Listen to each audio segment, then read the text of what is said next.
Dear student, তো আজি আমি আলোচনা কৰিম ক্লাস 10 ম্যাথসৰ অনুশীলনী 12.2। তো 12 নম্বৰ চেপ্টাৰৰ যেটা আছে 12.1 অনুশীলনী ইয়াৰ আগত আমি কৰি দিছো। তোমালোকে যদি এতিয়ালৈকে চোৱা নাই তেনেহলে চেনেলত গৈ চাই অহা, আৰু মই এই ভিডিঅ'ৰ ডেসক্ৰিপশনত এই ভিডিঅ'ৰ লিংকটো দি দিম, তোমালোকে চাই ল'বা। তো আজি আমি আলোচনা কৰিম অনুশীলনী 12.2। তো 12.2 অনুশীলনীত ইয়াৰ দ্বাৰা পাইৰ মান কেনেকৈ ধৰিম সেইটো দিয়া দিছে। যে অন্য ধৰণে দিয়া নাথাকিলে পাই ইকুৱেল 22/7 ল'বা। মানে ইয়াত যদি পাইৰ মানটো উল্লেখ নাথাকে তেনেহলে এইটো ল'ম, ঠিক আছে। পাইৰ মানটো উল্লেখ নাথাকিলে আমাৰ পাইৰ মান এইটো ল'ব লাগিব। ইয়াত 4 নম্বৰটো যে দিয়া আছে ইয়াত পাইৰ মান উল্লেখ দিয়া আছে, ইয়াত মানে আমি এইটো ল'ব নোৱাৰিম, এইটো ল'ম, ঠিক আছে। তো ইয়াৰ পৰা তোমালোকৰ মেট্ৰিক পৰীক্ষাত বহুত ইম্পৰ্টেণ্ট থাকিব। ইয়াৰ পৰা তোমালোকৰ মেট্ৰিক পৰীক্ষাত কোশ্চিন আহিবই। তো ইয়াত আমি আলোচনা কৰিম, প্ৰথমে আমি সমাধান কৰিম 1 নম্বৰটো।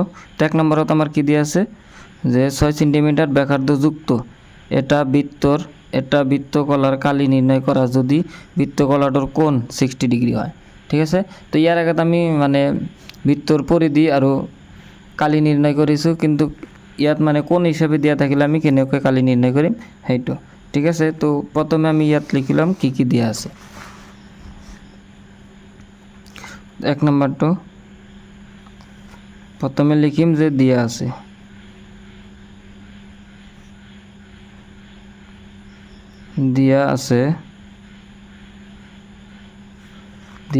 তো আমাক কি দিয়া আছে ব্যাসার্ধ আমি কি এর লিখো আর ইকুয়াল কিমান দিয়া আছে 6 সেন্টিমিটার, আর আমাক কোণটো দিয়া আছে, কোণ কি দিয়া আছে এটা থিতা বলি লও, থিতা ইকুয়াল মানে কোণটো দিয়া আছে আমার 60 ডিগ্রি, ঠিক আছে 60 ডিগ্রি। তো ইয়ার কারণে আমি এটা সূত্র পাইছো, কি সূত্র তোমালোকে পাই আর স্কয়ার, এইটো হল আমার কি বৃত্তর কালি, মানে এইটো ধরা এটা বৃত্ত, এই বৃত্তটোর টোটাল কালি বাইর করিলে আমি এই সূত্রটা পাব। যদি আমাকে ইয়াতে একটা কোণ দিয়া থাকে, সাপোজ ধরা এইটো আছে কিমান 45 ডিগ্রি, ঠিক আছে। তেনেহলে ইয়াৰ কালিখিনি আমি কেনেকৈ ওলাম সেইটো, তেনেকৈ এটা সূত্র দিয়া আছে কি থিটা বাই 360 ইনটু পাই আর স্কয়ার, এইটো এটা সূত্র। মানে কোণ দিয়া থাকিলে এই সূত্রত আমি মানটো বাইর কৰিব পাৰিম, ঠিক আছে। তো ইয়াত যদি আমি সূত্ৰটা পাওঁ কি হ'ব আমাৰ এতেকে থিটা বাই 360 ইনটু পাই আর স্কয়ার, ঠিক আছে। এটা আমি বহাই লৈছোঁ।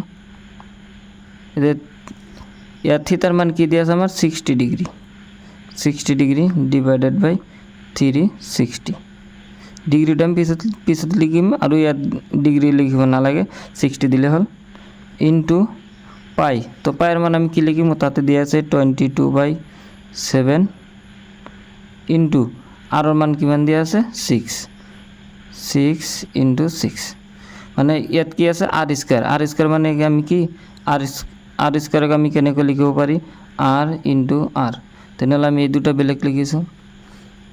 তো ইয়াত এই 0 কাটা যাব। তো ইয়াৰ মাজত এইটো 6 আছে, 6 ইয়াৰ মাজত কিমান বাৰ যাব 6 বাৰ, এই 6 কেনসেল, ঠিক আছে। এতেকে আমার কি থাকিব উপরত কি আছে 22 আর ইয়াত আছে 6, 22 ইনটু 6, তলত কি আছে আমার অনলি 7 আছে, 7 এই দুটা পূরণ কৰিলে কি কিমান হ'ব 22 ইনটু 6 212, 2 হাতত 1 212 হাতের আগত 13, ঠিক আছে।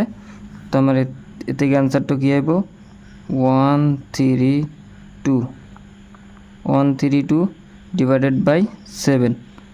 আমার এককটো কি দিয়া আছে সেন্টিমিটার, তো ইয়াত আমি লিখিম কি সেন্টিমিটার, কিন্তু এটা আমার কি কালি গতিকে ইয়াত কি হবো স্কয়ার হবো, বর্গ সেন্টিমিটার হবো।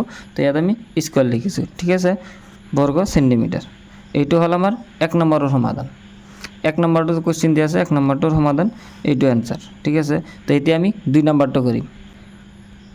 ইয়াত চোৱা তোমালোকে কি দিয়া আছে 22 সেন্টিমিটার পরিধি 22 সেন্টিমিটার পরিধিযুক্ত এটা বৃত্তর এটা চোখর কালি নির্ণয় করা মানে ইয়াত কিন্তু আমার মানে ব্যাসার্ধ দিয়া নাই পরিধির মান দিয়া আছে তো পরিধির পরে আমার আরোর মান নির্ণয় করিম পরিধির পরে আমি আরোর মান বাইর করিম তার পিছত আমি এটা চোখর কালি বাইর করিম ঠিক আছে তো এটা চোখ মানে কি এটা চোখ মানে এটো দ্বারা বৃত্ত ঠিক আছে এটা বৃত্ত তো এক যদি আমি 4টা ভাগ করো এটা কেন্দ্র তো 4টা যদি আমি ভাগ করো তাহলে এইবিলাক এটা কই চক ঠিক আছে এটা চক এটা চক মানে প্রত্যেকটা চক কি আছে 90 ডিগ্রি আছে কিন্তু আমাকে ইয়াত কি কইছে যে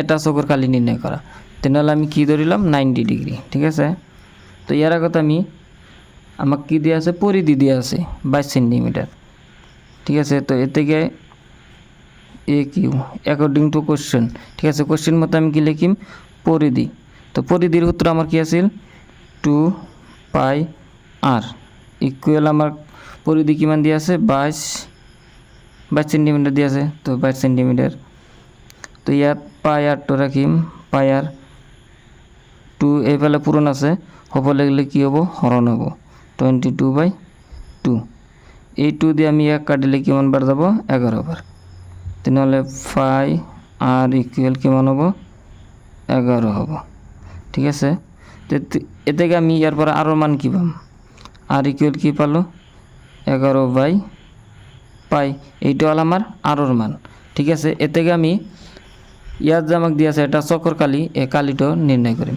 তো কালিটো নির্ণয় করলে আমার কি হবো এটা চক্কর মানে এটা চক মানে কিমান ডিগ্রি 90 ডিগ্রি তাহলে আমার সূত্রটা কি আছিল θ/360 ইন্টু পাই আর স্কয়ার ঠিক আছে তো এ থেকে ইয়ার পরে আমি লিখিম কি থিটা আমার কিমান 90 ডিগ্রি ডিভাইডেড বাই 360 ইন্টু পায়ের মান কি ধরিম 22/,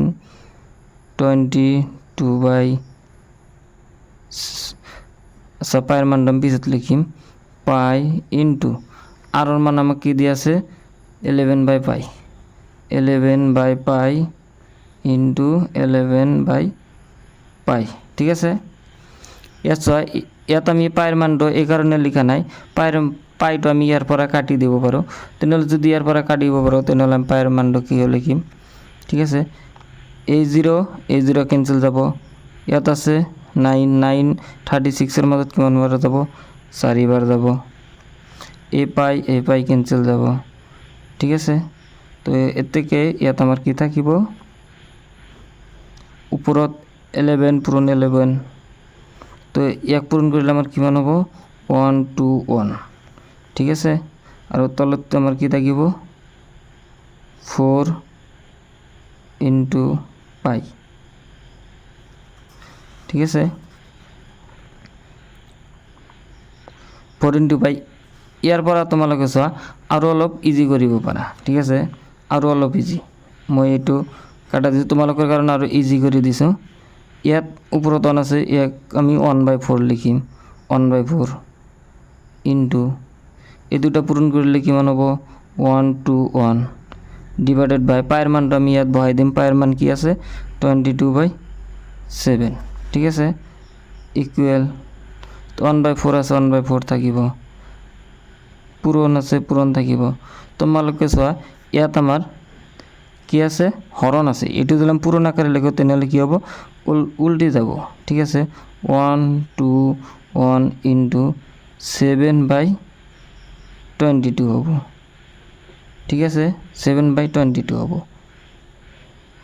7/22 তো ইয়ার পরে যদি আমি সমাধান করো সো তোমালোকে 11 দিয়ে কাটা যাব 11 এর মধ্যে কেবার যাব দুবার যাব 11 এর মধ্যে 11 বার যাব ঠিক আছে তো এতিয়া চোৱা 11 দিয়ে হাতক পূরণ করলে কিমান হব 77 আর 2 দিয়ে 4 পূরণ করলে কিমান হব 8 এইটা হল আমার কি অ্যান্সার সেন্টিমিটার স্কয়ার এইটা হল আমার 2 নম্বর অ্যান্সার ইয়াত মানে যিটো কাটা দিছে এইটো মানে আৰু অলপ ডাঙৰ হ'ব, সেইকাৰণে মানে তোমালোকৰ কাৰণে ইয়াত বুজাৰ কাৰণে শ্বৰ্ট কৰি দিছে। ঠিক আছে, আমাৰ এনচাৰটো আহিব লাগে।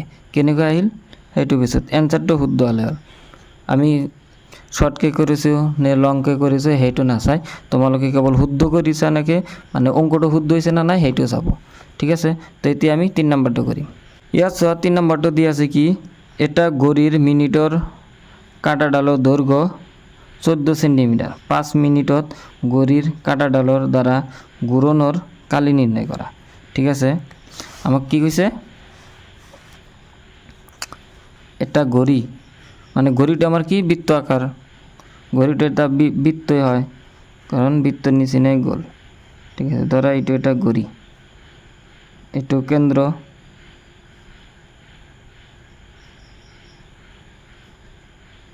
ইয়াত আমি এইটো তোমালোকে নকৰিবা, এইটো ভাগ কৰিছোঁ। ধৰা ইয়াত মিনিটৰ কাটা, মিনিটৰ কাটাটো ইয়াত আছে, কাৰণ ইয়াত 12, ইয়াত 1, ইয়াত 2 আৰু ইয়াত 3। ঠিক আছে, আমাক কি কৈছে যে মিনিটৰ কাটাটো 5 মিনিট গৈছে। 5 মিনিটত মানে 5 মিনিট যোৱাৰ পিছত কিমান হ'ব, তেনেহ'লে ইয়াত আছে 12, ইয়াত আছে 1, ইয়াত 2, ইয়াত 3, তেনেহ'লে 12ৰ পৰা 1 লৈ গ'লে ইয়াত কিমান মিনিট হয়, 5 মিনিট হয়। ঠিক আছে, 5 মিনিট।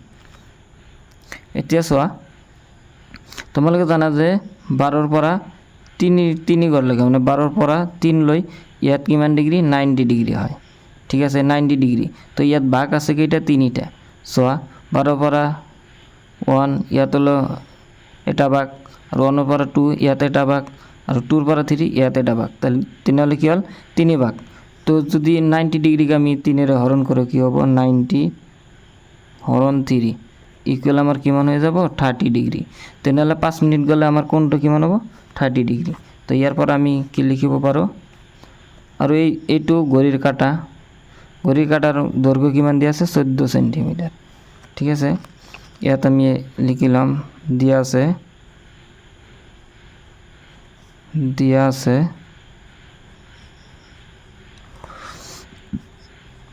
আৰ ইকুয়েল 14 সেন্টিমিটাৰ, আৰু 5 মিনিটত ঘড়ীৰ কাঁটাডালৰ দ্বাৰা ঘূৰণৰ কোণ হ'ব 90 ডিগ্ৰী, মানে কি হ'ব 30 ডিগ্ৰী। ইয়াত লিখিলাম 5 মিনিটত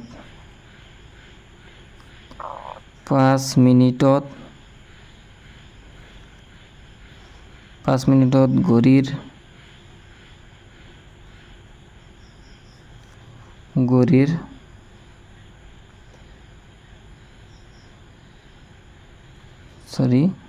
ইয়াত হ'ব কাঁটাডালৰ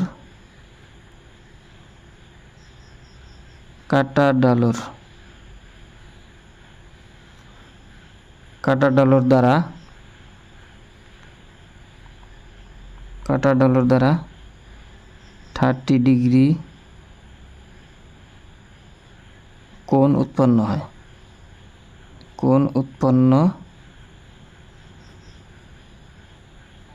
হয়। ঠিক আছে, এর থেকে থিটা ইকুয়াল কি হবে আমার 30 ডিগ্রি। ঠিক আছে, থিটার মান 30 ডিগ্রি। তেনেহ'লে কি কৰিম, এতিয়া আমি সূত্ৰটো বহাই দিম। সূত্ৰটো বহাই দিলে, সূত্ৰত মানকেইটা বহাই দিলে সমাধান কৰিলে আহি যাব। তো আমাৰ সূত্ৰটো কি আছিল, থিটা বাই 360 ইন্টু পাই। তো পাইৰ মান আমাৰ কিমান, 22/7 ইন্টু আর স্কোয়ার। পিছত লিখিম থিটার মান কিমান আছে আমার 30 ডিগ্রি, তলত কিমান আছে 360 ইন্টু 22/7 ইন্টু আর স্কোয়ার। আরও মান আমার কিমান আছে 14, স্কোয়ার আছে মানে দুবার লিখিম আমি। ঠিক আছে, 14। তো এতিয়া চোৱা, এই 0 কেঞ্চেল, 3 36-ৰ মাজত মানে 336-ৰ মাজত কিমান বাৰ যাব, 12 বাৰ যাব। ঠিক আছে, 7 14-ৰ মাজত কিমান যাব, 2 বাৰ যাব। 2 12-ৰ মাজত কেইবাৰ যাব, 6 বাৰ যাব। ঠিক আছে, আৰু 2 এই 6 মাজত কিমান বাৰ যাব 3 বাৰ যাব 2 ইয়াৰ মাজত 11 বাৰ যাব ঠিক আছে আৰু তো কটাকাটি নাযায় ইয়াত আৰু তো কাটিব নোৱাৰি ইয়াক ঠিক আছে তো এতিয়া আমি পূৰণ কৰি দিম এতিয়া চা তলত আমাৰ কি আছে কেৱল 3 আছে আৰু একো নাই 3 ওপৰত কি আছে 11 আছে 11 ইনটু ইয়াত 14 আছে 14 11 আৰু 14 আছে ওপৰত তো এই দুটা পূৰণ হ'ব আৰু তলত কেৱল 3 আছে 3 টো লিখিছো আমি এই দুটা পূৰণ কৰিলে আমাৰ কিমান হ'ব 154 হ'ব সো তোমালোকে ইয়াত পূৰণ কৰি দিছো আমি 14 ইনটু 11 ইয়াৰ লগত পূৰণ কৰিলে কিমান হ'ব 4 ইয়াৰ লগত পূৰণ কৰিলে 1 ইয়াৰ লগত পূৰণ কৰিলে কিমান হ'ব 4 ইয়াৰ লগত 1 তেনেহ'লে কিমান হ'ল 4 5 1 154 আমাৰ এনসাৰ আহিল তো এই ওপৰত কি হ'ব 154 তলত হ'ব কিমান 3 ইয়াতে থাকিব আৰু মানে আমাক ইয়াক মানে হৰণ কৰিব নালাগে এইখিনি এনসাৰ দিলে হ'ব তো ইয়াত এককটো আমাৰ কি দিয়া আছে সেন্টিমিটাৰ যেহেতু এটোৰ কালি ওলাইছে তেনেহ'লে ইয়াত কি হ'ব স্কয়াৰ ঠিক আছে তো আজিৰ কাৰণে এইখিনি আমি আজি 1 2 3 তো 3টা অঙ্ক কৰি দিছো ইয়াৰ পিছত আমি বাকি কেইটা কৰি দিম যদি ভিডিওটা ভাল লাগে এটা লাইক কৰি দিবা চ্যানেলত নতুন হলে সাবস্ক্ৰাইব কৰি দিবা আজিৰ কাৰণে এইখিনি বাই বাই টাটা